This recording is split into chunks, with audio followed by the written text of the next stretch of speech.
niatannya untuk menceraikan Putri? Mungkinkah jika pasangan ini kembali rujuk dan memulai hari baru dalam satu rumah tangga, seperti yang ramai diberitakan? Kalau pertanyaan rujuk itu kan kita balik lagi, Allah punya aturan, ya kan? Sementara itu kita belum berpikir ke sana, tapi kita berpikir bagaimana kita menjaga Putri dengan baik, anak Bopak dengan baik, gitu aja. Iya, introspeksi aku berdua sama Bapak. Saling ya memaafkan kesalahan.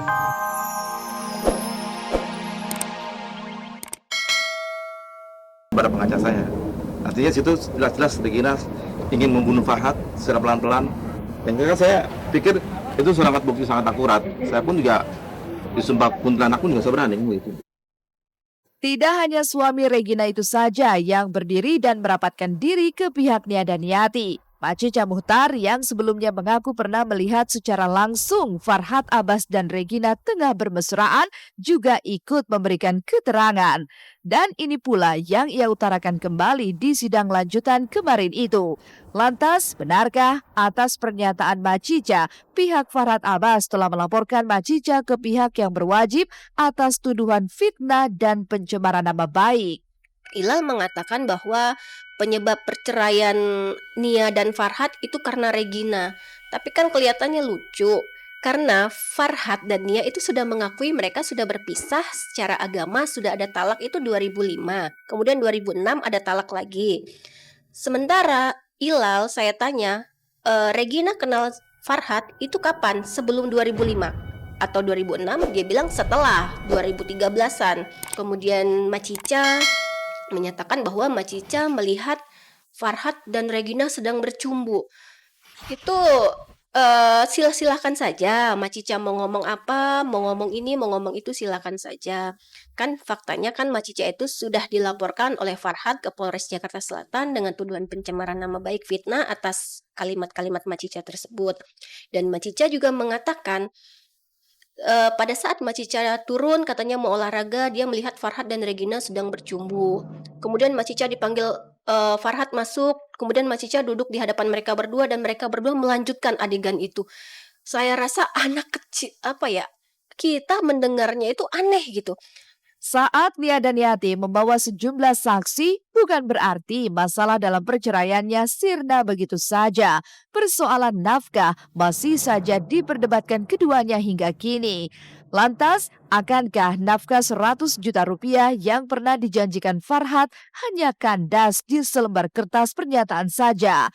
Apa yang membuat Farhad hanya mampu memberikan nafkah sebesar 7 juta rupiah per bulannya? Tapi kalau untuk ngasih 100 juta untuk anak per bulan, susah gitu, anak kandung loh. Dan itu pernyataan yang dia buat sendiri. Gitu. Makanya kita minta Farhad tuh konsisten. Nia itu meminta nafkah 500 juta rupiah kepada Farhad sebagai nafkah penghidupan. Itu kami tolak karena mereka sudah mengakui bercerai secara agama sudah ditalak itu dari tahun 2005. Artinya itu sudah jauh sekali lewat dari masa idah. Ya jelas saja itu kami tolak. Kemudian untuk nafkah anak, Farhad tidak menolak untuk menafkahi anak, tapi Farhad mengatakan bahwa dia ingin menafkahi anak 7 juta rupiah per bulan. Buat kami itu sah-sah saja, karena tidak ada satupun hukum di Indonesia ini yang bisa memaksakan orang memberikan nafkah kepada anak di luar kemampuan. Angka 100 juta itu sangat besar untuk anak dengan usia 10 tahun. Ketika Farhad hanya menyanggupi nafkah sebesar 7 juta rupiah per bulannya, dengan segala pertimbangan mereka, Ilal justru mempertanyakan mengapa Farhad mampu membelikan Regina sebuah mobil mewah bernilai ratusan juta rupiah. Tapi untuk anaknya sendiri, ia enggan menyanggupi apa yang sudah ia janjikan dan terkesan pikir-pikir dulu untuk mewujudkan janjinya itu. Kalau misalnya tidak jalankan berarti kan menunjukkan bahwa dia tidak konsisten, tidak konsekuen gitu kan. Ya itulah bagi saya. Kalau saya sih bagi saya akan kasih, saya penuhi 100 juta. Kalau itu memang kelihatannya memang sangat mampu. Ya belikan mobil apa bisa kok. Masa kasih 100 juta nggak mampu. Mobil Regina yang baru dibeli itu dibelikan oleh Farhad. Sementara dari tim kuasa hukum Nia sampai dengan hari ini pembuktian tertulis dari kami tidak pernah memberikan satupun bukti. mengenai kepemilikan mobil Regina yang dibelikan oleh Farhat. Jadi itu hanya isu yang dihembuskan untuk menjatuhkan klien kami untuk menyerang Regina. Perceraian jadi jalan yang ditempuh Nia dan Farhat setelah tersekap kemelut berkepanjangan. Bahkan perceraian menjadi kado terpahit di pertambahan umur Nia dan Yati yang jatuh hari ini 17 April 2014. Lantas, akankah perpisahan mereka bisa diselesaikan tanpa mencuatkan perdebatan dan konflik yang berkepanjangan? Dan benarkah jika di pertambahan umur Nia kali ini tidak ada ucapan ataupun kado istimewa dari Farhat Abbas untuk dirinya?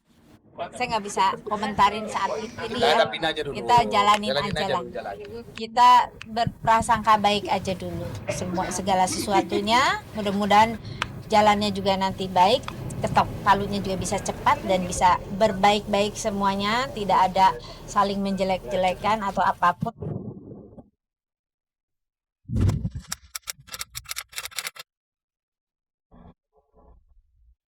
Setelah sidang perdana perceraian Bopak dengan Putri Mayangsari digelar di Pengadilan Agama Jakarta Timur Selasa lalu, Bopak Castello mulai menatap masalah rumah tangganya dengan cara berbeda.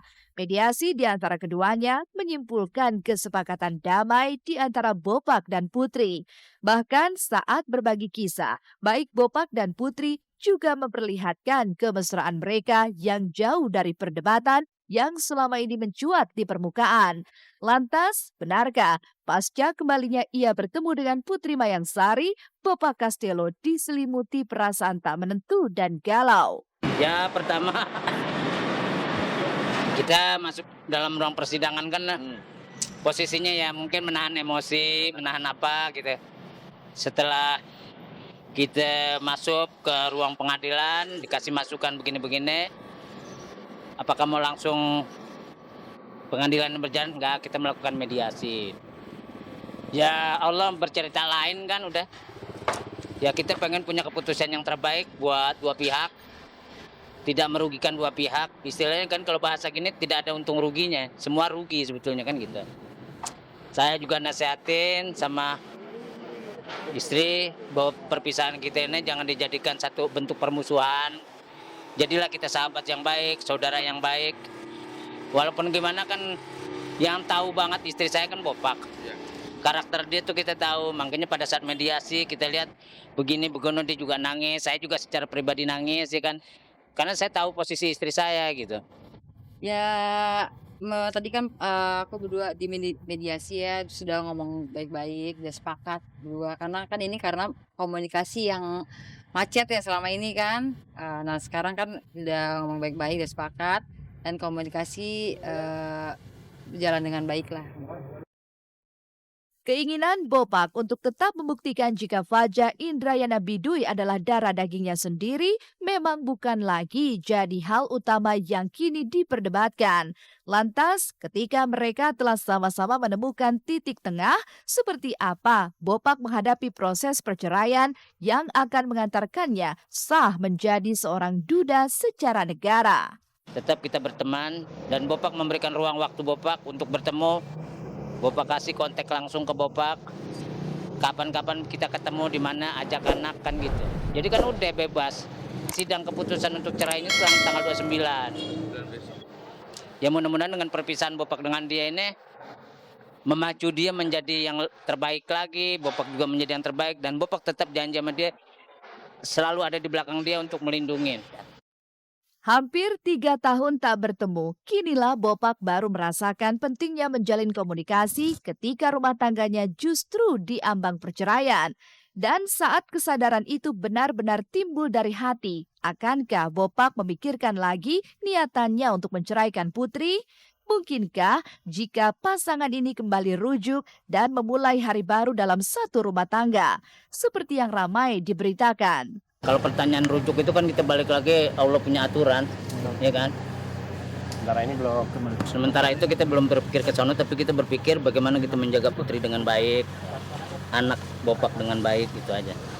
Iya, introspeksi aku berdua sama Bapak. Saling ya memaafkan kesalahan.